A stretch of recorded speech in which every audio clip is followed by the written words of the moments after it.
le moment fort, on va commencer par le début, hein, c'est 90 quand tu sors de la zone de confort de chez tes parents. Ça, je pense que ça, c'est intergénérationnel, ça ne changera pas. À partir du moment où on quitte la maison, qu'on ferme la porte et qu'on décide de s'engager et de partir dans l'institution, eh ben, la zone de confort, on commence déjà à la quitter. On va arriver dans une caserne, dans les quartiers, dans les bâtiments qu'on ne connaît pas, des visages qu'on ne connaît pas, une discipline et un mode de vie qu'on ne connaît pas. Donc je te dirais, voilà, c'est le 9 septembre 90 quand je rentre à l'École nationale technique des sous-officiers d'actifs à Issoire. Qui a changé aujourd'hui, qui n'existe plus, mais bon, maintenant il y a l'ENSOA. Voilà, donc déjà ça c'est un moment où il faut laisser derrière soi un peu l'adolescence et puis on commence à toucher du doigt ce qu'on venait chercher. On se retrouve aujourd'hui pour un podcast avec Jérôme qui nous a accueillis sur le parcours d'obstacles à l'accro. Merci Jérôme pour ton accueil. Donc aujourd'hui, on va échanger avec Jérôme qui a un parcours extraordinaire comme tous les invités de ce podcast-là. Et on va pouvoir avoir en fait un parcours différent.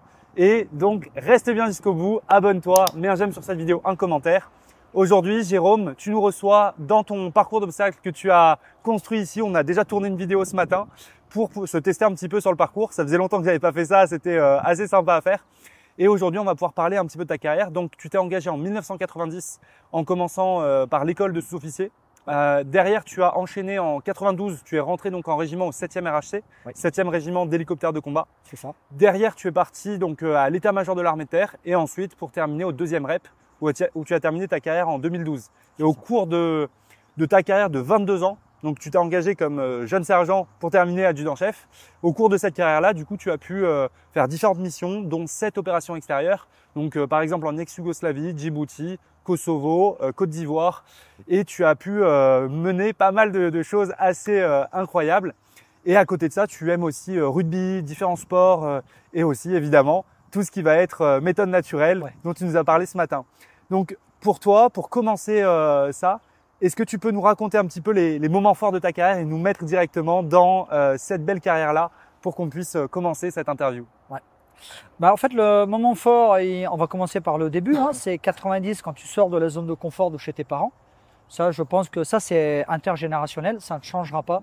À partir du moment où on quitte la maison, qu'on ferme la porte et qu'on décide de s'engager et de partir dans l'institution, eh ben, la zone de confort, on commence déjà à la quitter. On va arriver dans une caserne, dans les quartiers, dans les bâtiments qu'on ne connaît pas, des visages qu'on ne connaît pas, une discipline et un mode de vie qu'on ne connaît pas. Donc je te dirais, voilà, c'est le 9 septembre 90 quand je rentre à l'École nationale technique des sous-officiers d'actifs à Issoire, qui a changé aujourd'hui, qui n'existe plus, mais bon, maintenant il y a l'ENSOA. Voilà, donc déjà ça c'est un moment où il faut laisser derrière soi un peu l'adolescence et puis on commence à toucher du doigt ce qu'on venait chercher. On se pose beaucoup de questions en disant qu'est-ce que je fais là, est-ce que je vais rester, est-ce que je vais pas rester. Je pense que tu as dû connaître exactement les mêmes sensations quand tu es parti à Saint-Cyr. Les nouveaux environnements ont tendance un peu à nous bousculer. Donc voilà, ça c'est un moment. Et puis après, fin d'histoire, on a l'amphithéâtre. Amphithéâtre, il faut choisir l'arme et puis le régiment. Donc là, j'arrive au 7e RHC à Nancy, hein, 7e régiment d'hélicoptères de combat. Donc c'est la LAT, l'aviation légère de l'armée de terre. Où là, effectivement, je démarre comme maréchal des logis, parce que c'est maréchal des logis dans la LAT. Et puis là, c'est pareil, il faut prendre ses repères. Et là, on n'est plus en école. On arrive dans un régiment où il faut être présent, il faut restituer déjà ce qu'on a appris, et puis il faut continuer à apprendre sur le terrain, au contact des anciens qui, eux, sont lancés dans cette machine-là depuis très très longtemps. Donc voilà, ça c'est des points de repère déjà pour quelqu'un qui débuterait aujourd'hui dans l'armée, qui sont quand même des passages obligés, mais voilà, où on se remet en question. Après, je me remets en question sur les différentes mutations. J'arrive à l'état-major de l'armée de terre à Paris, voilà, qui est une grosse organisation, la vie parisienne, voilà, c'est pas forcément ce que j'attendais. Mais quand on rentre à l'armée, on ne choisit pas de sa carrière, on ne choisit pas ce qu'on va faire, ce qu'on va y faire. L'armée, on est là pour la servir, on est là également pour honorer des places où il y a un besoin qui peut être ponctuel, mais un besoin le ponctuel peut durer dans le temps. Donc là, effectivement, à l'état-major de l'armée de terre à Paris, je viens dans cette grosse machine-là où il va falloir encore tout apprendre. Il va falloir se refaire à un mode de vie très bien différent. Et puis après, voilà, la grosse bascule, le gros changement, le gros bouleversement pour quelqu'un qui sort de Paris, qui arrive de la LAT, c'est quand tu arrives au 2e régiment étranger de parachutistes à Calvi, qui est un régiment que je n'ai pas à citer sur son côté opérationnel. Petite anecdote, je viens me présenter au régiment et ma valise est restée dans l'avion. Donc ma valise est en transit entre Paris et la Corse. Et donc tu arrives en tant que civil, habillé en civil pour te présenter au régiment. Donc déjà, il se pose des questions en disant c'est qui l'extraterrestre qui vient de l'état-major de l'armée de terre et de l'arme de la latte chez nous. Le gars, il débarque en tenue civile parce qu'il n'a pas ses affaires militaires qui sont dans la valise, qui est en transit et on espère retrouver la valise. Donc ouais, c'était un grand moment de solitude à ce moment-là. Et puis après, après, il faut s'y faire parce que t'as beau t'entraîner sur les parcs parisiens en te disant qu'au niveau physique, il va falloir l'avoir pour être opérationnel tout de suite. Quand tu débarques à Calvi en 2e rep, tu te rends compte que sur 1200 personnes, il y a 1150 personnes qui sont devant toi au footing compagnie. Dans tous les sens du terme, les mecs sont super opérationnels. Donc là, c'est vraiment une remise en question. Il va falloir faire le don de soi pour montrer ce qu'on vaut, être à la hauteur des attentes et puis faire son bonhomme de chemin, quoi. Donc voilà, ça, je te dirais que voilà, dans la carrière, les moments forts que j'ai pu vivre, ça a été notamment dans ces transitions et comment les mettre en action et puis comment s'en sortir finalement pour faire sa place, son trou. Et puis prendre du plaisir après derrière tout ça, quoi. Quand tu t'es engagé donc au 7e régiment d'hélicoptères de combat, là tu étais sur la partie donc réparation, c'est bien ça? Non, réparation oui, mais pas réparation sur la partie hélico. Moi, j'ai fait presque toute ma carrière, toute ma carrière a été tournée autour de la mécanique en règle générale. Mécanique poids lourd, mécanique VL, les engins du TP, puisque ça c'est encore une histoire que j'ai découvert à Djibouti où là j'ai été détaché avec le REG pour ouvrir la piste, donc on était sur des engins de génie. Mais toute ma carrière a été tournée profondément autour du technique. Ok. Voilà. Véhicule. Réparation poids lourd, réparation véhicule léger, donc VL. Oui. Et après réparation d'engins du génie, donc régiment étranger du génie. Voilà. Ça c'est quand j'ai été déployé à Djibouti, voilà. À Djibouti. À Djibouti, voilà. Sous une OPEX, une mission extérieure à Djibouti avec le 2e rep, ouais. Okay. À la 13e des BML. Donc tu étais en bureau maintenance logistique, le BML, du régiment? Non, pas BML. Moi j'étais en atelier. En atelier. Voilà, okay. J'ai été en atelier. Voilà. Donc toute ma carrière a été comme ça, sauf à Paris. Paris, ça s'appelait le GR13 à l'époque. C'était la gestion de tout le parc automobile de l'état-major. Donc les voitures des généraux, les chauffeurs, le poste chauffeur. Donc c'était un peu une cellule transit, mise à disposition des véhicules, le planning qu'il faut faire pour récupérer telle personne à tel endroit, aux aéroports, aux réunions, etc. Donc ça, c'était un gros travail. Et quand ça a fermé, que ça a été dissous pour passer dans d'autres services, je suis resté quand même à l'état-major de l'armée de terre pour ma dernière année, où là, j'étais au quartier général. Le quartier général, ça a été dans l'organisation d'événements sportifs, c'était l'organisation des prises d'armes, c'était toute cette partie un peu organisationnelle du quartier général de l'état-major de l'armée de terre. Génial. Voilà. Et puis après, oui, à Calvi, j'ai continué dans cette maintenance parce que j'étais à la 5e compagnie qui s'appelle la compagnie de réparation et de maintenance maintenant. Elle a changé de nom entre-temps, qui avait été créée en 94. Et donc là-bas, oui, j'étais à l'atelier VLPL. Et puis après, petit clin d'œil pour ceux qui le reconnaîtront, à l'atelier VAB. Et là, à l'atelier VAB, on a eu une section et on a réussi à faire des missions assez extraordinaires et à être plus qu'opérationnel avec la partie VAB du régime. Génial. Donc sur la partie réparation que tu as faite au 2e rep, donc VLPL, c'est véhicule léger, là je l'ai pas celui-là. Poids lourd. Poids lourd, ok. Et VAB, véhicule de l'avant blindé. C'est ça. Donc c'est le véhicule qu'on utilisait énormément avant pour du déploiement, débarquement et pour la plupart des missions en fait. Et c'était le véhicule qu'on avait le plus dans l'armée pour la partie contact. Et donc sur ces véhicules-là, tu étais affrété à la partie réparation, entretien de ces véhicules directement déployés avec les forces. Oui. Donc moi j'ai été chef d'atelier là-bas et puis on a formé une équipe, mais une équipe incroyable, hein, où ça a été au-delà de la mission qu'on attendait de nous. Et donc oui, parce que le combat infanterie, même dans un régiment parachutiste, il passait essentiellement par le sol. Et donc le combat infanterie, je suis arrivé à une période où il a été énormément sollicité. Il a été notamment sollicité énormément Noël 2001-2002 pour la Côte d'Ivoire, où à un moment donné, tu es sur le poste Guépard et le régiment a potentiellement la chance, en tout cas pour nous, c'est une chance de pouvoir être déployé et engagé sur la Côte d'Ivoire parce que là-bas, rien ne va plus. Et donc le régiment, pour pouvoir être opérationnel, il a besoin de 3 compagnies sur VAB. Donc là, il faut mettre 3 compagnies sur VAB et donc là, il y a un gros effort qui doit être fourni pour rendre tous les engins opérationnels, pouvoir les mettre en avion et en bateau, de manière à déployer vite et rapidement le régiment. Et c'est ce qui s'est fait à l'époque. On a réussi à remplir la mission. Et puis après, petit à petit, toutes les missions qui ont été engagées dans le cadre Guépard ou alors dans les différentes missions, à chaque fois, enfin, on peut le voir, hein, que ce soit le Mali, l'Afghanistan, la Côte d'Ivoire et tous les derniers grands conflits où la France s'est engagée, l'infanterie a toujours été motorisée sur VAB. Donc on a vraiment réutilisé le VAB et réhabilité le VAB dans les fonctions primaires du combat infanterie. Super. Donc là, juste pour préciser pour les jeunes qui nous écoutent, en fait, pour l'infanterie, on va avoir le VAB VBCI. Donc on a soit les régiments qui sont plutôt équipés VAB, qui sont la plupart, soit les régiments VBCI, donc véhicules blindés de combat d'infanterie. Et progressivement, le VAB a été remplacé par le Griffon. Ça, c'est le véhicule qu'on voit beaucoup aujourd'hui. Oui. Sur ces véhicules-là, donc ça nécessite de l'entretien. Quand on part en mission, en fait, une compagnie d'infanterie peut pas partir seule parce qu'il y a des pneus qui vont éclater, il y a des pièces qui vont se détériorer, des moteurs qui vont cramer. Et tout ça, faut l'entretenir, faut le réparer. Donc, il y a des personnels comme Jérôme et des militaires du rang qui vont s'occuper de cet entretien-là.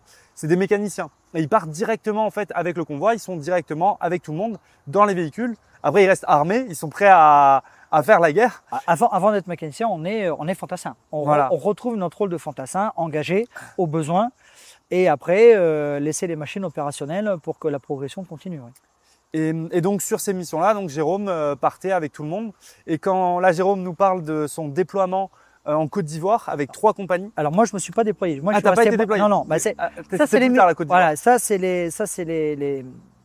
les missions qui sont souvent un peu obscures, c'est qu'on prépare le régiment à partir, mais c'est pas parce qu'on prépare le régiment à partir qu'on est forcément engagé. Donc 2002, quand le régiment il est envoyé sur la Côte d'Ivoire, nous on est en base arrière, on prépare une compagnie puis 2 compagnies. Les 2 premières compagnies du régiment sont déployées là-bas. Ensuite, il faut mettre l'état-major sur VAB, donc il faut refaire encore de la préparation. Et ensuite, on prépare encore une 3e compagnie au cas où il faille encore renforcer tous ceux qui ont été déployés. Et donc, il a fallu œuvrer. Donc, pendant que tu œuvres en base arrière au niveau du régiment pour rendre le régiment opérationnel, tu ne pars pas. Voilà. Moi, j'étais prévu de partir dans la 3e rotation avec la 3e compagnie infanterie qui aurait pu être déployée, ce qui n'a pas été le cas. Mais ça, c'est les missions. Donc, la mission, elle est opérationnelle sur le terrain, mais une mission peut être opérationnelle en base arrière au régiment, pour que justement le régiment soit engagé et que tout se passe dans les meilleures conditions. Ensuite, on déploie des mécanos, on déploie des gens spécialisés, que ce soit pour l'armement, que ce soit comme mécanicien, etc., avec une compagnie de combat, de manière à ce que le matériel soit opérationnel tout le temps. Et sur le 2e rep, on était sur 4 compagnies de combat à ce moment-là. Le 2e rep a été déployé en Côte d'Ivoire avec 2 compagnies de combat et un état-major. Le total du TA, c'était 4 compagnies de combat Non. Enfin, plus. Tu as la CEA, la compagnie d'éclairage et d'appui, qui est une compagnie de combat. Il y a une compagnie d'éclairage et d'appui. Donc avant, il y avait les Milans, il y avait les mortiers, il y avait tout ça. C'est ce qu'on appelait la Grande Bleue. Ensuite, tu as la première compagnie, donc les Verts. C'est compagnie, tout ce qui est combat urbain. Tu as la 2e compagnie, qui est la compagnie montagne, mais qui est une compagnie aussi infanterie, mais avec spécialité montagne. Tu as la 3e compagnie, qui est une compagnie à vocation amphibie. Et ensuite, tu as la 4e compagnie, les Gris, qui eux sont destructeurs snipers. Voilà. Donc la force du régiment et la spécialité du 2e rep, ça a toujours été ça, c'est d'avoir une compagnie spécialisée. Alors que tu vas partout dans les autres régiments, toutes les mêmes compagnies ont à peu près le même rôle. Donc dès le départ, le 2e rep a bien compris qu'il fallait être opérationnel dans tous les secteurs d'activité que le terrain pouvait nous amener à rencontrer. Donc là, les compagnies sont déployées, mais pas forcément en fonction de leur spécialité. Mais 2 compagnies sont déployées avec l'état-major sur la Côte d'Ivoire. Okay. Et généralement, la plupart du temps, quand on a été engagé, c'est resté comme ça. Quand on est engagé, par exemple, que ce soit le Kosovo, engagé notamment en Afghanistan. Après, il y a eu le Mali. Alors moi, j'y étais pas, mais par exemple au Mali, à chaque fois, généralement, ça a été 2 compagnies de combat et un état-major. Okay. Ouais, parce que 3 compagnies de combat déployées, c'est beaucoup. Il faut savoir qu'aujourd'hui, on a réduit la voilure de la plupart des régiments d'infanterie, enfin de beaucoup qui sont passés à 3 compagnies de combat plus une compagnie d'appui. Là, du coup, sur le 2e rep, c'est 4 compagnies de combat spécialisées plus la compagnie d'appui.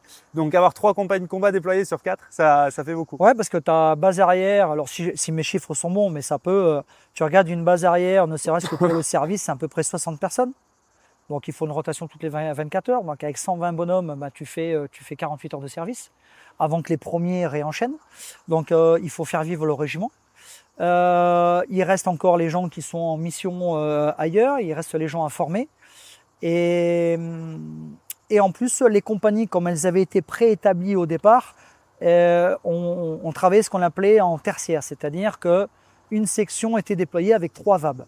Ils se sont rendus compte que ce n'était pas forcément assez en termes de volume et d'équilibre, etc., et d'opérationnel. Donc on est passé ce qu'on appelle en quaternaire. Donc ça veut dire qu'une section partait avec 4 VAB. C'est-à-dire qu'une compagnie, grosso merdo, qui était à 120 bonhommes, d'accord, sur tous les théâtres d'opération où il a fallu s'engager, on tournait plus à 160 personnes. Donc mine de rien, pour t'engager, une compagnie qui s'en va potentiellement prélever 40 personnels d'autres compagnies qui ne va pas partir pour pouvoir faire son effectif global. Je ne sais pas si c'est encore comme ça maintenant, mais je sais qu'il avait été question. Je te disais que moi, la compagnie où je suis arrivé moi, en 2001 à Calvi, ça s'appelait la 5e compagnie. Aujourd'hui, ça s'appelle la compagnie de maintenance et de réparation, la CMR, parce que c'était l'appellation que cette compagnie-là avait déjà à sa création en Indochine, à l'époque du 1er et 2e BEP. Parce que la 5e compagnie a été le nom de la compagnie d'infanterie qui avait été créée au régiment. Alors si je ne dis pas de bêtises, je crois qu'on est dans les années 2014-2015. Une nouvelle compagnie de combat avait été créée pour les besoins justement en termes d'effectifs. Voilà, je sais que ça n'existe plus, la 5e compagnie n'existe plus aujourd'hui, mais en tout cas l'appellation CMR est restée. Et peut-être que dans les années à venir, en termes d'effectifs, ils seront obligés à nouveau de capitaliser sur une compagnie d'infanterie supplémentaire. Ok, très bien. Et donc toi, là-dedans, tu as pu faire quelle mission quand tu es parti avec le 2e rep? Deuxième rep, la première mission que je fais, donc aussi une projection extérieure, c'est à Djibouti. Ça s'appelait la 13e DBLE. À l'époque, elle était encore à Djibouti. Aujourd'hui, la 13e DBLE, après être passée par Abu Dhabi, est revenue sur les territoires français. Donc là, ben voilà, moi j'arrive là-bas pour une mission au mois de janvier 2002. Et donc j'arrive sur une mission c'était à peu près 4 mois et demi, les tournantes que nous faisions. Et là, je suis détaché avec le 2e reg sur la vallée du Daï, où on doit créer une piste complète. Donc moi qui n'avais jamais travaillé dans le génie, ben, me voilà parti avec une section du génie. Et ça a été, pendant 3 mois et demi, ça a été une mission fantastique. Donc à créer une route entre deux… On a créé voilà, pour aller jusqu'à la maison du gouverneur et du président, en haut de la vallée du Daï. Donc là, ça a été une mission super intéressante. Et là, voilà, tu vis dehors, un peu comme on a essayé nous, de le faire paraître ici, mais avec pas grand-chose. Tu vis local. Et tu vis voilà, avec un effectif de 30-35 personnes. Le plus haut gradé, c'était un adjudant, l'adjudant Fanechon, un petit clin d'œil à lui. Mais voilà, c'était l'adjudant, il avait son NSOA. Moi, j'étais sergent à l'époque, sergent-chef, pardon, à l'époque. Et donc voilà, et puis après, ben voilà, tu as toute la troupe qui est en bas, les caporaux-chefs avec les caporaux et légionnaires, chacun avec ses compétences et son domaine de spécialité. Non, c'est extraordinaire. Tu es un peu lâché à toi-même dans la nature avec une mission. Et puis les gens vont au résultat. Donc voilà, tu as 3 mois et demi pour mener à bien ta mission. Non, ça a été fantastique. Génial. Tu as mené d'autres missions après, donc Djibouti Oui, après, il y a le Kosovo. Bon, le Kosovo, ça a été, quand nous on y va, c'est un peu du maintien de l'ordre. Hein, on est sur le pont de Libar là-bas. Je suis détaché avec la CEA, justement, la Grande Bleue, la compagnie d'éclairage et d'appui. Donc voilà, une super mission aussi. On m'a laissé d'ailleurs en base arrière parce qu'on est parti là-bas, on a été déployé au Kosovo avec les VAB du régiment. Mais il fallait que 100% des VAB rentrent opérationnels. Donc c'est ce qu'on appelle la DTO.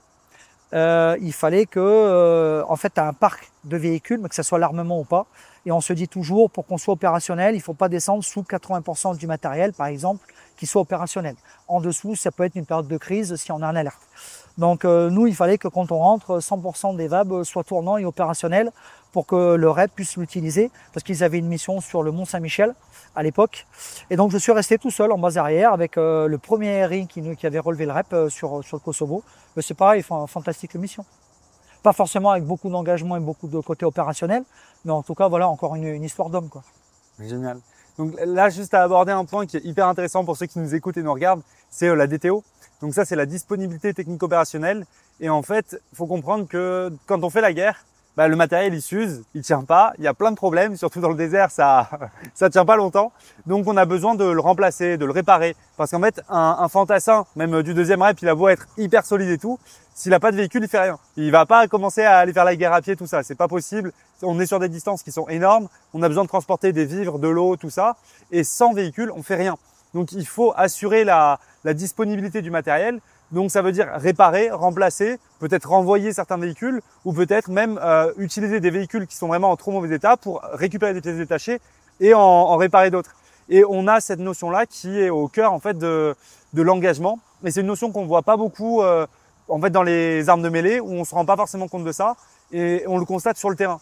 En fait, sans les mécaniciens, sans le travail de Jérôme et d'autres mécaniciens, bah, il se passe rien. Il n'y a pas de conflit possible. Donc la logistique et la réparation, le matériel, c'est hyper important. Donc c'est une super notion ça. Et sur la mission que tu as pu effectuer au Kosovo. Ouais, moi j'irai un peu plus loin parce que là on parle, parce que c'était ma spécialité, de tout ce qui est mobilité en fait, hein, donc des engins. Mais faut pas oublier, tout le monde le voit hein, d'ailleurs sur les vidéos, sur les gars qui jouent de l'airsoft, etc. On a de l'optique.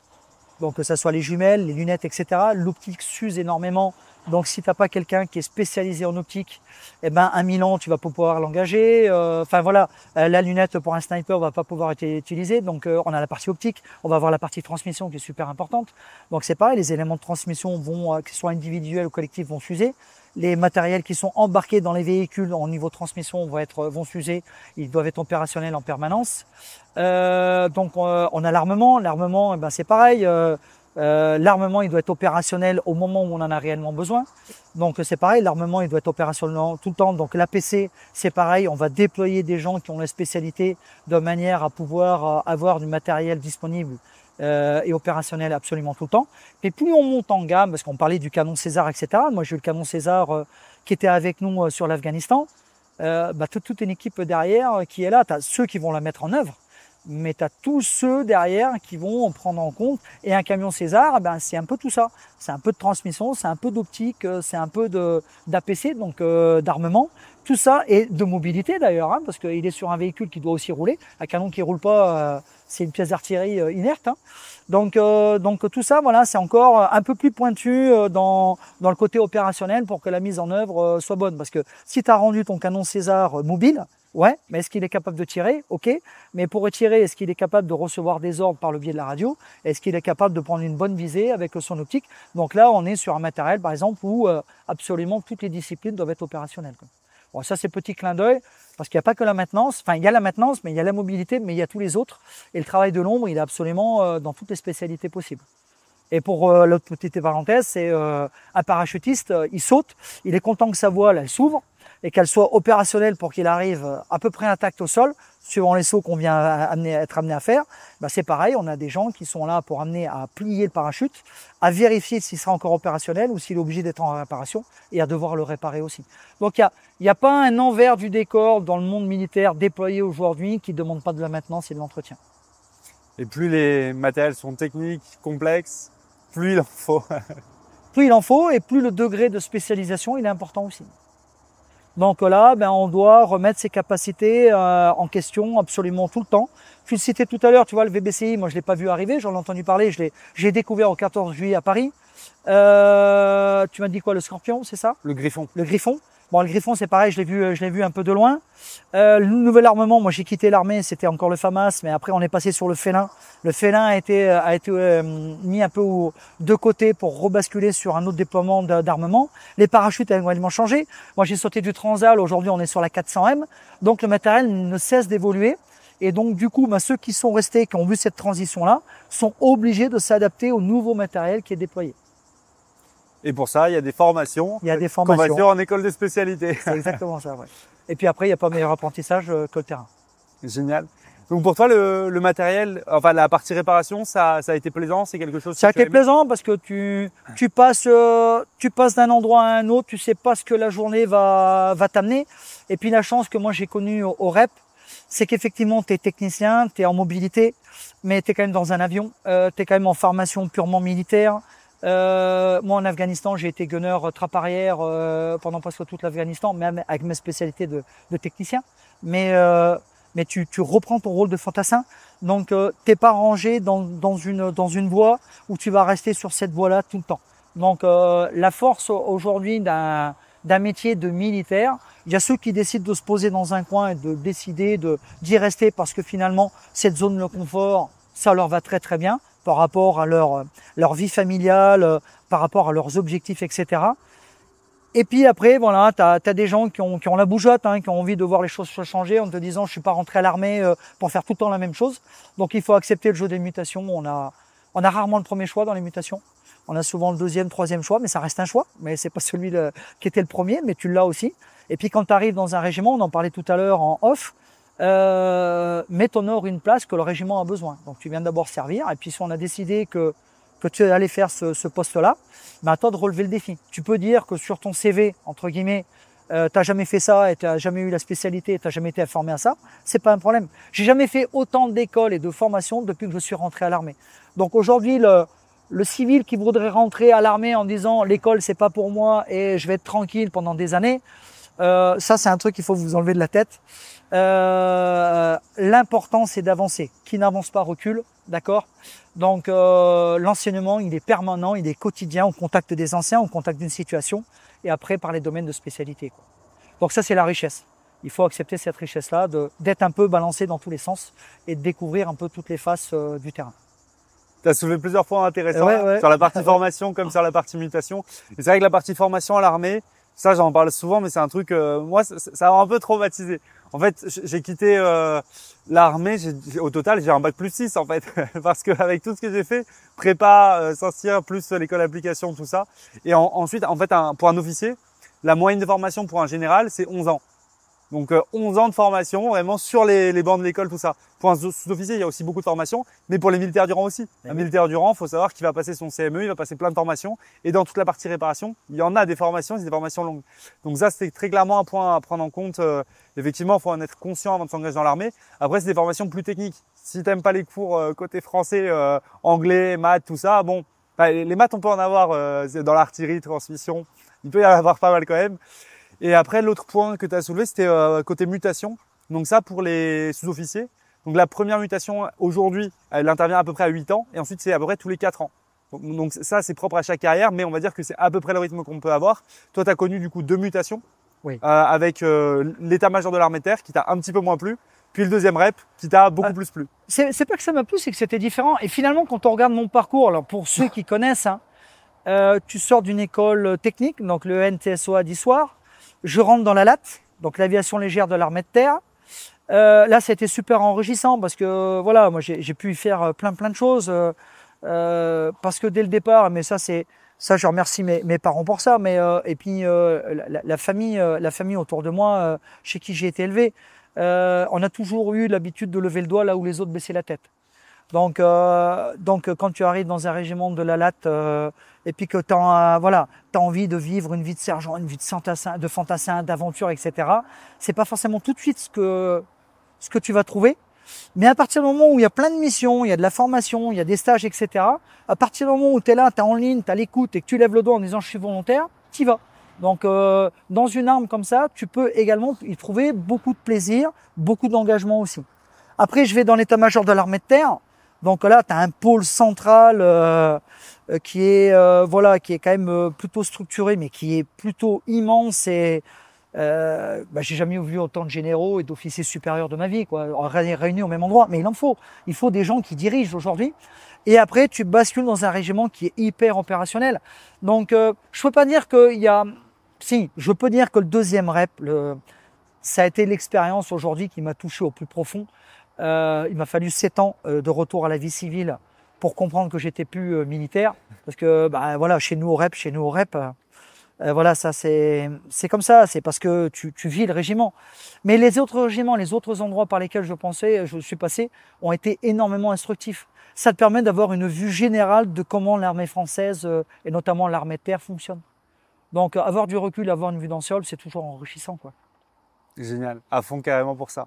Donc avec ces différents métiers, tu as pu expérimenter pas mal de choses différentes. Le deuxième rep, forcément, ça a été plus marquant. L'opérationnel plus la Légion. La Légion, c'est très clair que ça marque. C'est, on va dire, il y a plus l'ambiance militaire qu'on peut attendre. Moi, je l'ai vu avec tout ce que j'ai pu faire avec pas mal de légionnaires à Saint-Cyr et même après, j'ai eu pas mal d'expériences avec des légionnaires et c'est plus prenant, c'est clair. On reste plus longtemps au régiment, on fait plus d'événements, de cohésion, tout ça, plus que dans d'autres régiments.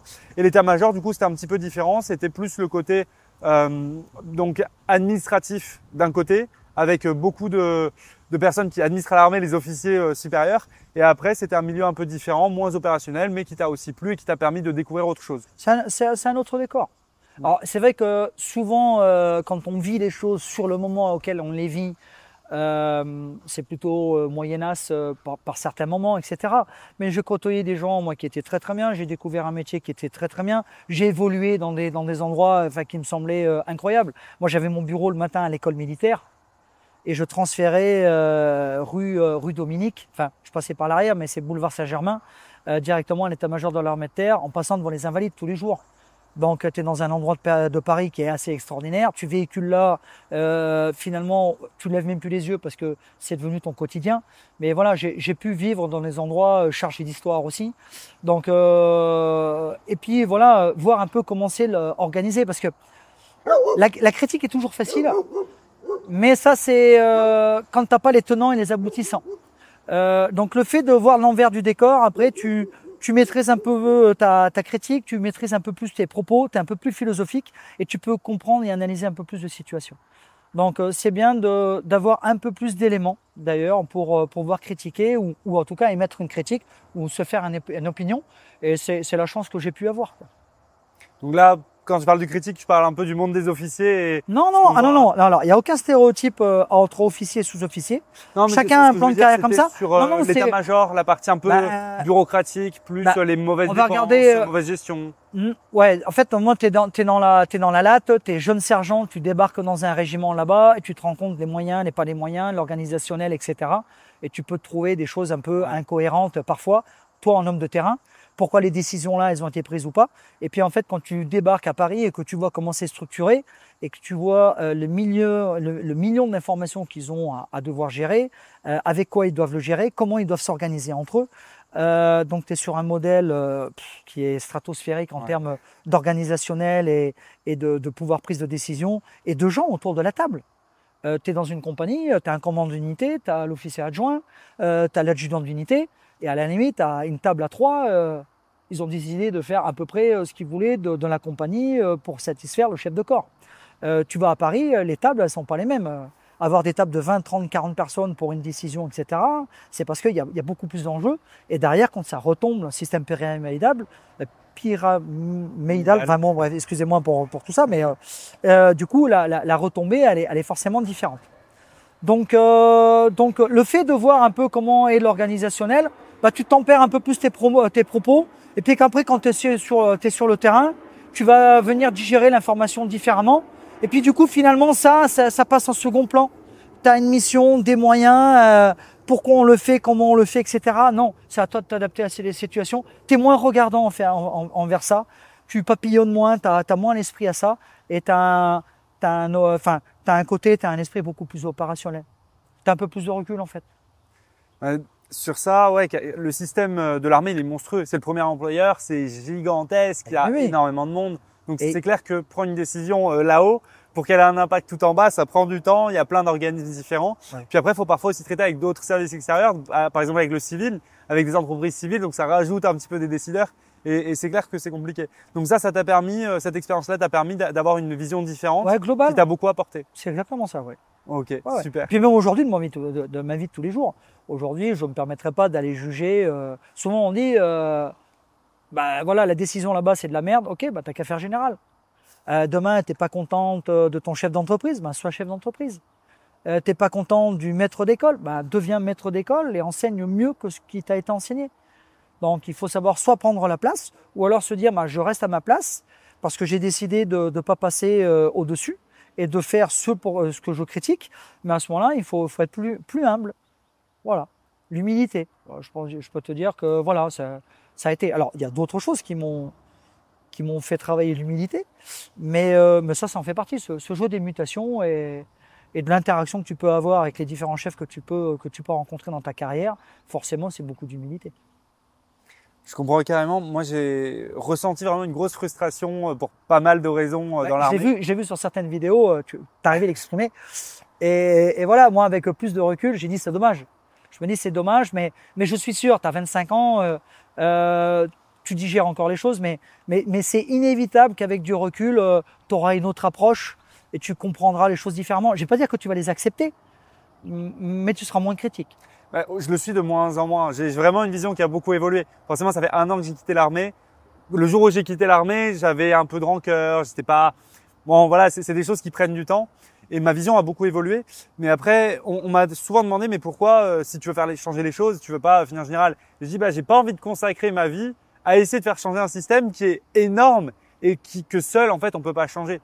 Et on peut avoir un petit impact à son échelle, oui. Et quand on finit par être général, on peut avoir un impact qui va être plus gros. Mais je trouve que les capacités qu'on peut avoir sont quand même limitées. Et pour moi, ça aurait été quand même un sacrifice de ma vie pour ça. Et je n'étais pas prêt du tout à le faire. Donc aujourd'hui, je préfère ce que je peux faire, c'est avoir un impact de mon côté, essayer de transmettre une vision de l'armée qui peut être un petit peu différente et qui peut aider certains jeunes à mieux se positionner pour leur carrière, pour réussir à aligner leurs besoins, leurs désirs de ce qu'ils veulent faire dans leur vie avec le fonctionnement de l'armée, leur permettre de faire les meilleurs choix possibles. Et c'est aussi pour ça que cette interview est top, parce que ça permet de présenter une vision aussi différente, de voir un métier moins connu et d'avoir un parcours de vie qui peut servir aux jeunes à mieux s'orienter.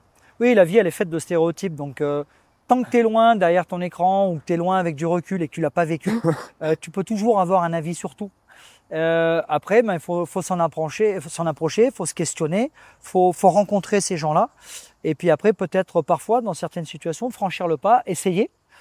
Et puis après, soit on y prend goût, soit on n'y prend pas goût. Mais en tout cas, voilà, quand on en sort de là, normalement, l'humilité, elle est en mesure de toucher un peu tout le monde. Après, à plus ou moins long terme, il y a des gens qui vont déjà l'avoir parce qu'ils ont été éduqués comme ça. Puis il y a des gens qui vont devoir vivre les choses.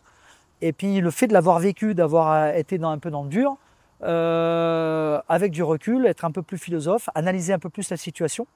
Parce que c'est toujours plus facile d'analyser la situation quand on a une vue d'ensemble et avec du recul. Et puis finalement changer un peu le discours, et puis se disant finalement ça c'était pas mal, et je comprends pourquoi ça s'est passé comme ça, quoi.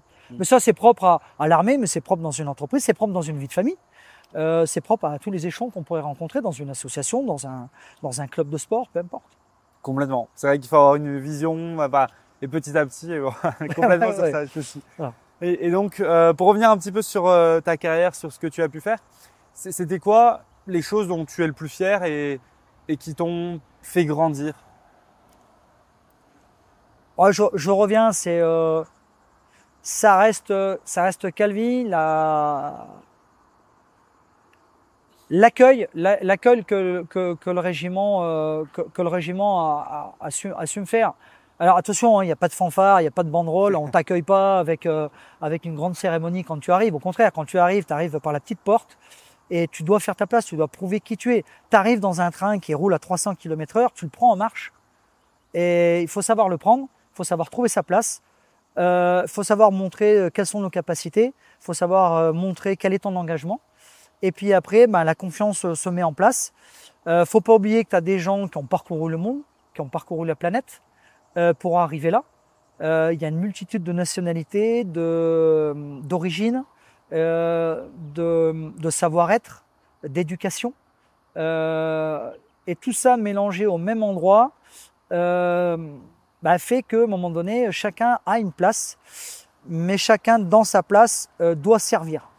Et donc, à un moment donné, quand tu sers, quand tu es opérationnel et que tu as ce sens de la franche camaraderie, petit à petit, les poignées de main sont plus franches, la tape sur l'épaule est plus franche, et puis voilà, tu fais ton bonhomme de chemin. Moi, je sais que ça a été une très très grosse remise en question. J'ai recommencé ma carrière militaire. J'ai potentiellement recommencé à zéro en arrivant là-bas. Comme je te disais tout à l'heure, il a fallu reprendre déjà le sport parce que tu es déjà jugé par tes capacités physiques. Ensuite, tes capacités au commandement, parce que j'étais déjà sous-officier en arrivant là-bas. Tes capacités techniques, est-ce que tu es en mesure de faire ou pas de comprendre des ordres. Tes capacités à te projeter, tes capacités à être volontaire, tes capacités en disponibilité. Moi, quand j'arrive en 2001, on travaille le samedi matin. Tu travailles du lundi au samedi midi. Et samedi midi, à midi 00, tu rentres pas à la maison. Tu repasses par le stand compagnie, éventuellement le stand club compagnie, où tu finis les derniers ajustements du week-end. Donc tu rentres chez toi, il est 14h30, 15h. Donc le lundi est très très vite là. Donc la vie de famille est un peu balancée parce que moi j'arrive avec une épouse et un enfant qui a 2 ans. Donc là, changement de programme, hein, parce que tu passes de la vie parisienne à Calvi. Alors c'est magnifique pour les vacances, mais il faut que ton épouse trouve sa place. Alors le petit, lui, c'est le roi du pétrole, hein, plage, soleil, début de matériel, enfin de maternelle. Donc ouais, c'est formidable. Mais t'es pas là pour la famille. Tu décides de choisir ta première famille, ça reste le régiment. Si tu veux y faire carrière, si tu veux être opérationnel, etc., le régiment passe d'abord. Et donc c'est ce qui s'est passé. Donc 2002, voilà, ça c'est la petite parenthèse, mais c'est voilà, on se sépare et avec cette séparation-là, bah, je suis disponible à 500% du coup, parce que bah, dans toute séparation, dans tout mouvement, enfin dans toute émotion un peu pénible, on a toujours tendance à se retrancher dans le sport, se retrancher sur le travail, et c'est ce qui s'est passé. Et puis voilà, et là ma vie est consacrée à Calvi. Et puis là, ben c'est pareil, le travail en équipe, le travail avec les gars, et, ouais, il est extraordinaire. Ça fait pas passer la douleur de la séparation et de l'enfant que tu vois à distance. Mais voilà, le boulot prend le dessus, et puis là, la franche camaraderie, l'esprit de corps, je découvre totalement ce que c'est, les anciens qui sont là depuis 30 ans, qui ont connu Colvézi. Ouais, ces gens-là sont encore en activité quand moi j'y suis. Donc voilà, t'as ce maître pote générationnel et d'origine qui est absolument extraordinaire. Et la force de la Légion, elle est là. Et moi, je découvre tout ça, qui pour moi n'était pas à portée de main. Et c'était utopique de me dire qu'un jour j'allais passer par cette case-là. Mais ça a été un bonheur. Et aujourd'hui, je suis la personne que je suis parce que je suis passé par là. Au deuxième âge, tu vivais en régiment? Non. Tu rentrais chez toi? Non, je rentrais. Ah, ça, c'est un choix. C'est dans tous les régiments qui existent encore aujourd'hui. Soit tu décides de passer un grade et une ancienneté, soit tu décides d'aller te loger à l'extérieur, d'accord? Donc dans un logement civil, soit tu décides d'avoir ce qu'on appelle une chambre sous-officier. Donc ils ont amélioré les chambres sous-officiers. Moi, ma première chambre sous-officier, elle faisait 9 mètres carrés et les toilettes étaient communes, hein, et c'était dans le couloir, mais j'avais déjà la douche pour moi. Donc voilà, j'ai vécu comme ça tout mon temps, c'était m'arracher, hein, c'est comme ça que j'ai vécu là-bas. Paris, je suis en logement civil à l'extérieur, qui n'a pas été une mince affaire, se loger à Paris. Et à Calvi, ouais, j'ai un bonheur immense. J'arrive louer une villa avec vue sur la mer, la marine de Davia à Elrousse. Donc tu vois, et même en étant célibataire, j'ai quand même gardé ce logement-là, parce que ça a permis d'inviter les camarades avec leur famille à la maison et d'avoir régulièrement des soirées ou des repas entre nous avec les épouses, avec les enfants, etc. Parce que la cohésion, elle passe aussi par là. Elle est dans le régiment, dans ta vie d'homme et de relationnel homme, mais elle doit être aussi dans le cadre familial. En tout cas, on sait qu'on existe parce qu'un jour, tu es base arrière, tu dois être un soutien pour la famille qui est là, qui est embêtée avec la voiture, qui est embêtée pour un déménagement, qui est embêtée avec les enfants, etc. Puis pour pas être renfermée et vivre toute seule pendant 6 mois pendant que le papa ou le mari est parti à l'autre côté de la planète. Donc voilà, toute cette vie de communauté a été absolument extraordinaire. Découvrir des communautés, des langages différents, des accents différents, tout ça, ça a été fantastique. Ça a été la richesse de la Légion moi, pendant 11 années. Donc la Légion, pour toi, c'est un super choix. Quand on veut de l'engagement, cette cohésion-là, ouais. Ce partage, pour toi, ça ouais, a alors il y a d'autres. marqué... Attention, il y a d'autres régiments, comme tout régiment opérationnel. Tout le monde pense que tout est très difficile. Il est très difficile si tu es tout seul. Tout le monde m'a dit, ouais, toi tu vas là-bas, ça va être difficile. Ouais, ça aurait pu être difficile si j'avais décidé de devoir tout faire tout seul. Mais à partir du moment où tu es dans l'esprit de corps, dans la camaraderie, tu n'es jamais tout seul. Donc à partir du moment où tu n'es pas tout seul, ça devient quand même vachement plus facile. Alors c'est de l'engagement, c'est du temps, c'est de l'effort, mais tu n'es pas tout seul. Et l'accueil des légionnaires, ça t'a pris combien de temps d'avoir, on va dire, une poignée de main amicale, que ça se passe bien et te sentir un peu chez toi? Je te dirais 1 an et demi, 2 ans. 1 an et demi, ouais. Faut pas oublier, je suis un cadre blanc. Alors cadre blanc, ça veut dire que tu es quelqu'un de l'armée, ce qu'on appelle la régulière dans le jargon. C'est-à-dire toutes les forces militaires françaises et toutes les armes, mais pas la Légion, parce qu'il y a un statut très très particulier à la Légion. Et donc moi je suis un cadre blanc et je vais servir au 2e rep. Alors moi je Je suis là-bas, j'ai les mêmes attributs, on porte le même béret, on a la même discipline, on a le même règlement, on a les mêmes emplois du temps, on a les mêmes rendus, les mêmes devoirs. Mais je suis cadre blanc, c'est-à-dire que je ne me suis pas engagé à Aubagne, je ne suis pas passé par Cassel, je ne suis pas passé par la ferme, j'ai pas fait la marche képi blanc, j'ai pas porté le képi blanc, etc., etc. Donc c'est normal qu'à un moment donné, t'arrives pas avec un galon de sous-officier, un galon de sergent-chef, où le gars qui a le même galon que toi, il a 11 ans de service. Et il est passé par toutes ces cases-là. Comment toi, tu as ton galon, comment toi, tu vas pouvoir générer les mêmes ordres que lui, au même rang que lui, sachant que tu n'es pas passé par là. Donc c'est normal qu'à un moment donné, le respect qui est dû à ton grade, ils vont te le devoir parce qu'ils sont très très disciplinés, mais à un moment donné, il faut aller te le chercher. Il faut faire preuve de compétence, il faut faire preuve de discipline, d'exemplarité. Donc il faut faire preuve de beaucoup de vertus avant qu'à un moment donné, on vienne te serrer une poignée franche. Donc c'est pas beaucoup. Honnêtement, c'est pas beaucoup. C'est pas beaucoup. Parce que je vois que tout ce que le régiment et les légionnaires m'ont rendu pendant des années et des années, ça a été extraordinaire. Et encore maintenant. Encore maintenant, j'ai une affinité avec tous ceux qui sont en activité et en dehors, qui ont également quitté l'institution. Aujourd'hui, on est resté des francs camarades. Génial. Et donc ça n'a pas de prix, ça n'a pas de valeur. Bien sûr. Là, juste une petite précision pour ceux qui nous regardent, nous écoutent sur le parcours pour devenir sous-officier à la Légion. Parce qu'en fait, donc Jérôme ne s'est pas engagé directement à la Légion étrangère. Il faut savoir qu'on ne peut pas s'engager comme sous-officier à la Légion étrangère, hormis via des voies un petit peu périphériques comme celle de Jérôme, dans le médical ou autre. Et un sous-officier légionnaire, en fait, il s'engage d'abord comme légionnaire. Et comme légionnaire, il y a beaucoup de devoirs avant d'avoir des droits. Par exemple, un légionnaire, il n'a pas le droit de vivre en dehors du régiment pendant 5 ans, il n'a pas le droit d'acheter une voiture, pas le droit de se marier. Il y a beaucoup de contraintes. Et en fait, il passe par tout ça. Plus ce que tu as dit, la marche du képi blanc et pas mal d'épreuves. Et en fait, une fois qu'il va évoluer comme légionnaire, il pourra derrière devenir sous-officier de la Légion étrangère. Et donc, ça prend du temps. Et ce qui explique Jérôme, c'est que avant de gagner ce respect-là en prenant tout ce temps-là, bah, lui a dû le faire en 1 an et demi en montrant qu'il était digne de confiance, en montrant qu'il était là à ce rendez-vous, qu'il faisait bien le travail. Et donc, pour Jérôme, 1 an et demi, c'est rapide. Ouais, je trouve que c'est un petit peu long quand même. Non, mais... c'est rapide, c'est rapide. C'est rapide. C'est des gens de devoir, c'est des gens de métier. Faut pas oublier, hein. C'est des gens qui ont quitté leur pays, qui ont laissé la famille là-bas, qui sont venus à pied avec pas grand-chose. Sinon, taper à une porte un soir à Marseille ou ailleurs dans un autre centre de recrutement pour dire voilà, je veux m'engager. Et puis qui parlaient absolument pas le français, etc. Donc on peut pas mettre nos parcours sur la même phase. Donc c'est normal qu'à un moment donné il y ait un décalage. Et ce décalage, il existera toujours. Mais ce décalage, à un moment donné, pour se sentir sur à peu près un même pied d'égalité, mais en tout cas en tant que camarade, pas dans le côté opérationnel, hein, chacun avec son devoir de spécialité. J'ai été plutôt pas mal opérationnel dans mon domaine de spécialité, mais chacun dans son domaine de spécialité, on reste des très bons éléments. Mais après, voilà, à grade égal, etc., dans le commandement, dans la franche camaraderie, etc., il a fallu du temps, mais honnêtement, 1 an et demi, c'est absolument pas cher payé. Moi, j'ai connu des gens, moi, de la régulière qui sont venus et qui ont passé 10 ans à la Légion. Sans jamais avoir de vraie poignée franche, quoi. Ok.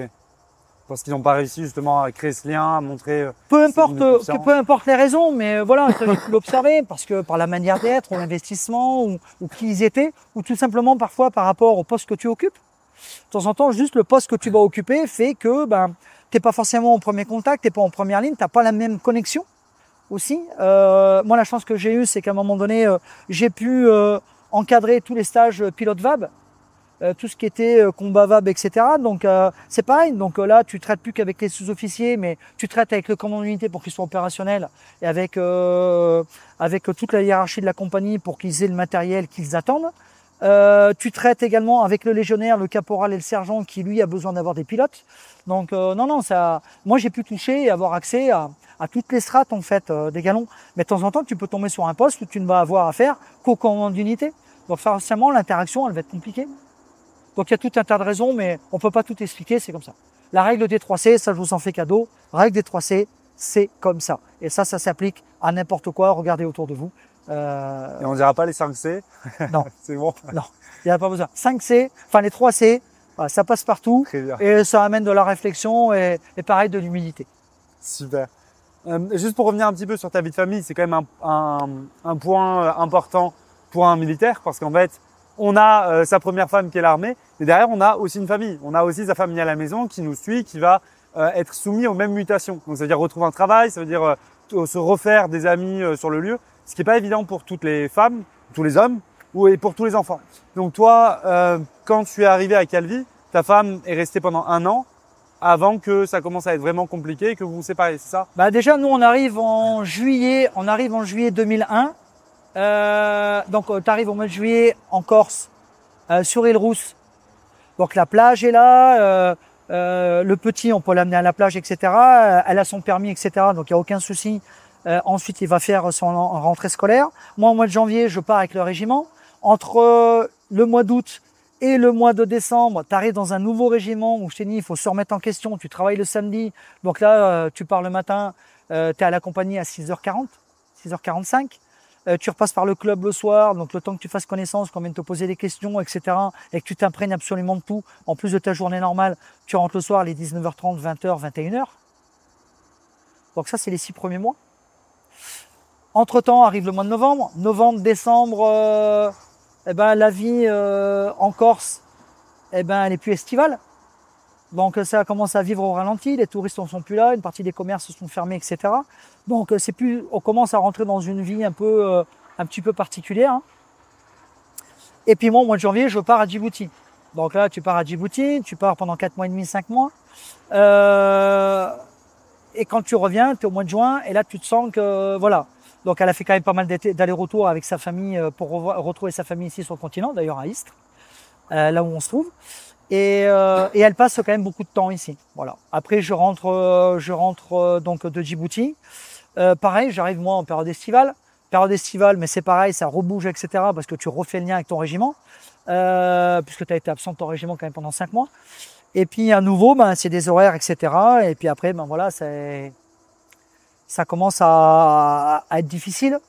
L'enfant à charge tout le temps, la vie communautaire pas forcément présente parce que pas forcément être amené par le travail ou par les sorties à côtoyer d'autres épouses. Et puis non, ça a été. Elle a l'impression d'être un peu une fleur dans un pot qui reste là et qu'on pose. Et puis toi, tu navigues et tu passes autour toute la journée. Donc voilà, ça c'est un peu pour l'image poétique, mais c'est comme ça qu'elle me l'avait expliqué à l'époque. Donc c'est pour ça que je me permets de le remettre en place parce qu'il fallait qu'à l'image, la situation. Et comme souvent, nous, quand on est pris par notre travail, hein, tu as dû le connaître aussi un peu. On le connaît tous, on est pris par le travail, ce qui se passe autour arrive en second temps et on se dit qu'on a le temps de le gérer. Et malheureusement, parfois, il faut la situation des 2 valises sur le palier en disant « mais tu vas où ?» Écoute, ça fait 1 an, 2 ans, 3 ans que je t'en parle. Écoute, voilà. Mais non, ça va changer. Non, ça fait 3 ans que tu dis que ça va changer. Pour toi, on arrive toujours à remettre à demain et puis ça s'est pas fait.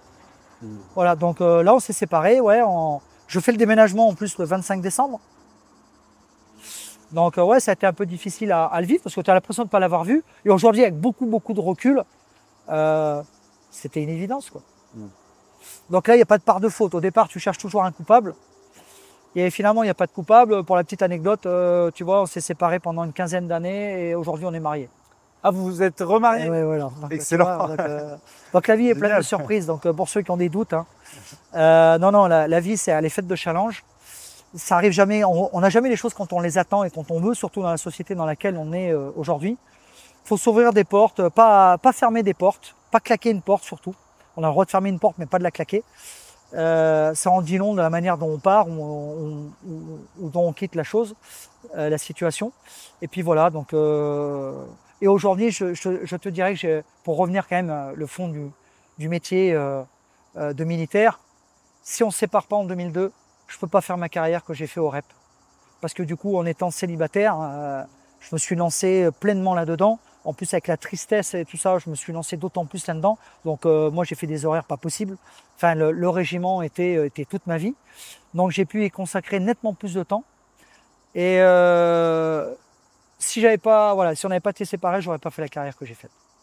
Et puis voilà, la vie a été pleine de surprises. Je reviens ici sur le continent en 2012 en tant que civil. On reprend un peu connaissance. Moi, je viens œuvrer au Rotary, au pôle jeunesse. Donc là où on accompagne des jeunes qui vont partir 1 an à l'étranger, et on est famille d'accueil 1 an à l'étranger. Et puis là, du coup, on se rapproche et on retrouve le bonheur de vivre ensemble. Et puis le prof du passé, comme je te le disais tout à l'heure, c'est qu'on peut pas le refaire. Donc elle a eu sa vie, j'ai eu ma vie.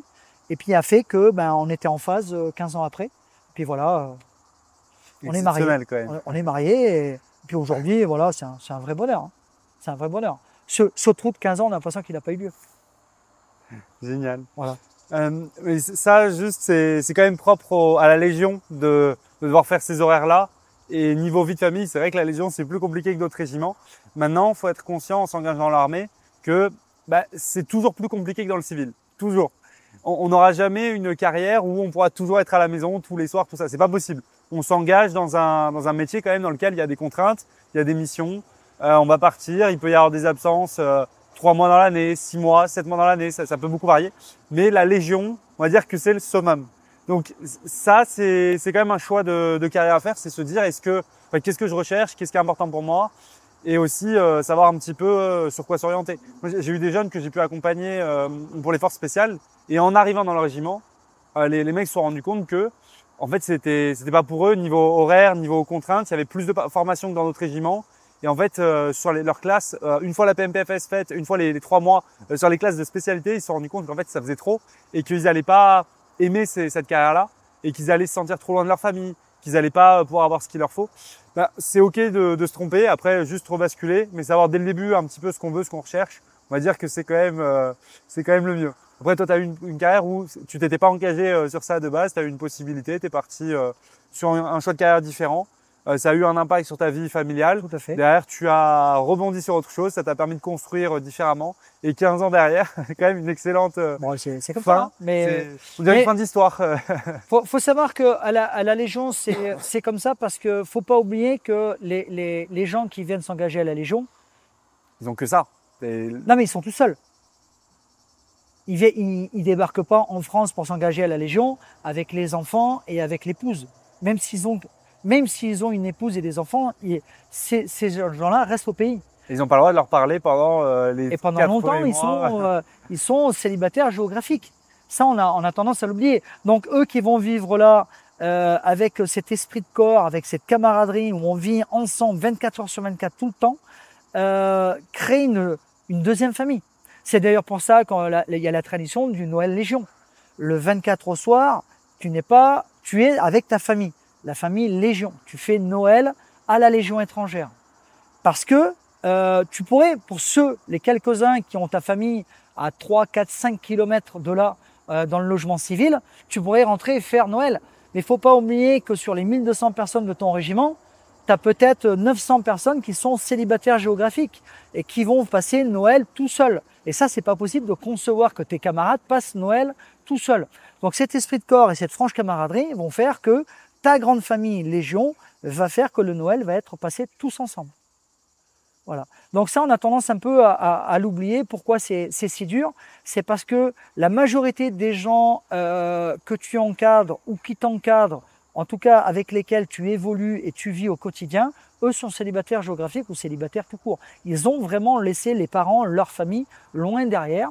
Donc le devoir, c'est qu'ils ne soient pas tout seuls. Et je reprendrai juste quelque chose que tu disais en disant que la Légion, c'est super difficile, notamment, et par exemple, tu citais par rapport à la vie civile. Je mettrai quand même un bémol là-dessus. Pour avoir découvert le milieu civil en 2012, hein, parce que je l'ai connu avant, mais en fait, moi, je me suis engagé, j'avais 16 ans et demi. Donc, je ne peux pas dire que j'ai découvert le civil. J'ai vraiment découvert le monde civil en 2012 quand je suis revenu dans le monde civil, la vie civile. Je te dirais que l'armée, tu n'es jamais tout seul. Ah, ça c'est clair. Donc la difficulté, elle est à mesurer dans les termes qu'on emploie en disant c'est difficile. Effectivement, c'est engageant et tu donnes beaucoup de ton temps. Ça c'est inévitable, bien sûr. Ton temps, il doit pas être compté. Maintenant, te dire que c'est difficile, t'es pas tout seul. Donc à partir du moment où t'es pas tout seul, tu as des camarades qui sont dans la même situation que toi, ou en tout cas qui sont passés par cette situation-là, il y a un vrai accompagnement, il y a un vrai soutien, il y a une vraie épaule, il y a une vraie main tendue. Et du coup, finalement, ça passe pas trop mal, ça passe même plutôt bien. Parce qu'il y a des moments privilégiés qui sont quand même assez incroyables. Bien sûr. Ce que je dis toujours, c'est que dans l'armée où qu'on aille, il y a toujours des liens qui peuvent être forts, de soutien. Donc ça peut être plus ou moins fort en fonction des armées, en fonction des unités. Mais on aura toujours du soutien, toujours des échanges. Et surtout dans l'armée, pour moi, c'est là qu'on vit quand même les moments les plus forts. Dans le civil, j'ai vécu peu de moments aussi forts que dans l'armée, de moments aussi drôles aussi, ça faut le dire. Et ce que je dis toujours, moi, à un jeune qui hésite à s'engager dans l'armée, c'est ça fera toujours une bonne expérience, que ça te plaise ou pas. Moi, en fait, aujourd'hui, je continue de parler de l'armée. C'est une expérience qui m'a énormément marqué, qui m'a beaucoup construit et ça apporte énormément pour se construire. Je pense que aujourd'hui, à 18 ans, la plupart des jeunes sont perdus. C'est normal de pas trop savoir ce qu'on veut faire. On est dans un monde qui est quand même compliqué, où on a de moins en moins de métiers manuels, concrets. Où on se dit, je vais fabriquer des chaises. Non, on va faire du management, de l'information, voilà, des trucs qui sont assez peu concrets, qu'on doit conceptualiser. Et en fait, passer par l'armée, ça permet de se construire, de forger un petit peu son caractère, son identité, de savoir comment interagir avec d'autres personnes. Et derrière, une fois dans la vie civile, ça aide forcément en fait à faire les bons choix. Il y a beaucoup de militaires qui quittent l'armée, qui derrière regrettent un petit peu d'être partis parce qu'ils se rendent compte qu'ils sont partis pour des raisons qui les desservent plus qu'autre chose dans le milieu civil et qu'ils n'ont rien construit en fait dans le milieu civil. Toi, Jérôme, du coup, aujourd'hui, tu as construit complètement autre chose, tu es sur une autre vie. Et simplement, avant de parler de ça, on a beaucoup parlé du deuxième rep et de la Légion. Et je te remercie vraiment pour ce partage qui est exceptionnel. Et on a peu parlé du coup de ton passage au sein du 7e RHC. Oui. Comment est-ce que ça s'est passé? Quels étaient les moments forts de ce temps au sein de ce régiment d'hélicoptères de combat? Alors, tu arrives dans un régiment où là, tu vas voir des hélicos toute la journée, tu vas côtoyer des pilotes toute la journée. Pour moi, c'était voilà, c'est quelque chose que j'avais entendu, que j'avais vu de loin. Moi, du côté de ma famille, tout le monde est passé par les paras. Donc moi qui débarque dans la latte, d'ailleurs c'est souvent la famille ou alors les gens qui étaient parachutistes qui disent non va pas sur le terrain, va plutôt avec les hélicos et tout ça, tu verras c'est plus noble, c'est plus quelque chose. C'est une histoire de tempérament encore une fois. Et donc voilà, moi je débarque à Nancy, donc la latte. Donc là-bas c'est les Gazelles 341, 342, voilà qui sont là, c'est des hélicoptères de combat, hélicoptères légers de combat. Et voilà, je découvre comment c'est la vie d'escadrille, ce que c'est une vie de pilote. Donc tu côtoies voilà un monde qui m'est complètement inconnu. T'approches des machines et puis tu te rends compte petit à petit que voilà il y a plein de possibilités qui s'offrent à toi. Est-ce que tu décides de rester dans ta branche? Moi j'étais mobilité terrestre, donc mécanicien auto. Ou alors à un moment donné on te dit est-ce que tu voudrais pas être mécanicien sur hélico? Pourquoi pas? Mais finalement, un technicien hélico, tu as un cahier des charges qui est super strict. Alors qu'en mobilité terrestre, j'ai fait des dépannages à la MacGyver, enfin incroyable. Donc voilà, tu dois faire preuve d'inventivité, créatif, gérer une situation improbable dans un lieu improbable, etc., etc. Donc il y a ce côté un peu où, écoute, avec la bite et le couteau, tu vas devoir trouver une solution, etc. Alors que là, le côté mécanicien à latte, hélico, est vraiment très très structuré. Chacun a une zone de hiérarchie et de responsabilités différentes. Et il y a énormément de contrôle. Donc je me projetais pas forcément là-dedans. Et puis après, il y a des postes pilotes qui s'ouvrent. Et la chance qu'il y avait dans la latte à cette époque-là, c'est que sous-officier, tu pouvais être pilote. L'armée de l'air avait déjà fait la bascule en disant tous nos pilotes seront qu'officiers. Donc si tu voulais être pilote sous-officier, il y avait une possibilité. D'autant plus que si éventuellement tu venais à louper ton test, parce que là tu n'avais qu'une seule cartouche, si tu passais officier, donc tu faisais les EMIA, tu avais la cartouche officier. Donc potentiellement en étant sous-officier, tu pouvais prétendre à 2 cartouches.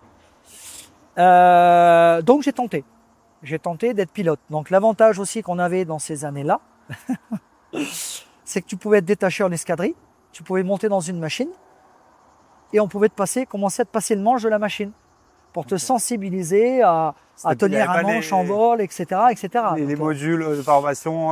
C'était pour désinhiber, te donner le maximum de chance, un peu comme le papa qui va entraîner son fils ou sa fille sur un parking de supermarché le samedi et le dimanche avec le volant de la voiture, là, pour l'entraîner à passer son permis et avoir toutes les chances de réussite.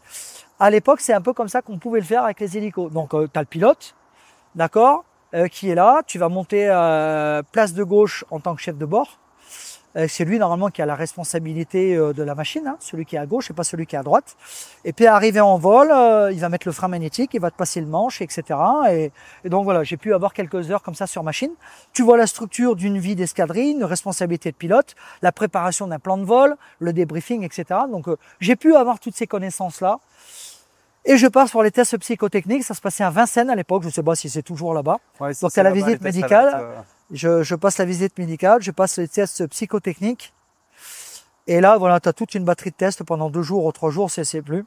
Et puis après, tu as les tests d'anglais. C'était le test de simulateur où il faut mettre les triangles dans les... Alors, tu avais ça.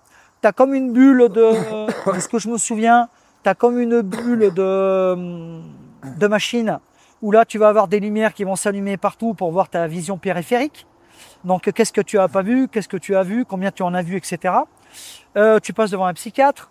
Donc, tu as les fameuses tâches, papillon, pas papillon, pas papillon, les chiffres dans les tâches pour ton acuité visuelle, etc. Donc, voilà, tu as toute une batterie, etc.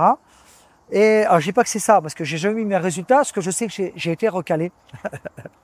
J'ai été recalé, mais ça a été une expérience fantastique. Test d'anglais. Alors là, test d'anglais. Alors, je pense que ça devait être des questions du langage technique et aéronautique. Donc là, j'ai répondu comme les choses pouvaient y aller. Il y avait un investissement, mais l'investissement n'était pas plus là. J'ai dit, il faut que je tente. Voilà, il faut que je tente et il faut que je le vive au moins une fois. J'ai eu le bonheur, voilà, de vivre ces expériences-là qui sont encore au plus profond de moi. Demain, alors attention, avec beaucoup de réserve, mais je serai dans une 341, 342. Comment on fait la mise en vol, comment on arrête le pas, voilà. Je pense que j'aurai encore 2-3 notions qui pourront revenir. Mais voilà, ça a été assez rigolo et ça a été une expérience enrichissante. Même voilà, si les choses se sont pas faites. Du coup, je suis resté fidèle à l'engagement de départ en disant je resterai dans la partie mobilité terrestre. Et puis voilà, la vie m'a donné raison parce que j'ai été capable de bosser sur des machines extraordinaires, de dépanner des machines qui n'étaient pas françaises, de me retrouver la tête à l'envers dans des chars russes, voilà, sur des théâtres d'opération, d'avoir des dépannages assez extraordinaires et de quand même pouvoir dépanner une machine, notamment un Puma qui s'était posé dans un char, parce que j'ai pu faire partie de l'équipe de ravitaillement tactique au sol des machines. Donc avec les bacs souples, le kérosène, etc. Et on avait fait une zone de posée pour une manœuvre régimentaire. Et je pense que c'était marché à pas une bonne... Mais il a été dissous. Donc je pense qu'il y a prescription sur ce qui s'est passé là. Mais il y a un Puma au lieu de poser sur la zone de posée qui avait été prévue, etc. qui se décale dans un champ d'à côté où on n'avait pas eu l'autorisation de l'agriculteur. Et au moment où il fait le frein rotor et que les pales s'arrêtent, ils ouvrent la pale latérale et là l'hélico se pose sur les pales. Bascule. On l'apprendra par la suite au bout d'une semaine de dépannage et d'avoir fait Verdun, d'avoir ruiné un champ complet, d'avoir embourbé un nombre de machines incalculable et d'avoir dû faire venir la machine du génie qui te déroule les plaques PSP pour qu'on puisse démonter la machine dans le champ. Ouais. Que pas de chance, non. Okay. Pas de chance, on a mis des ballots de paille, on a tout fait, on a monté la garde là-bas.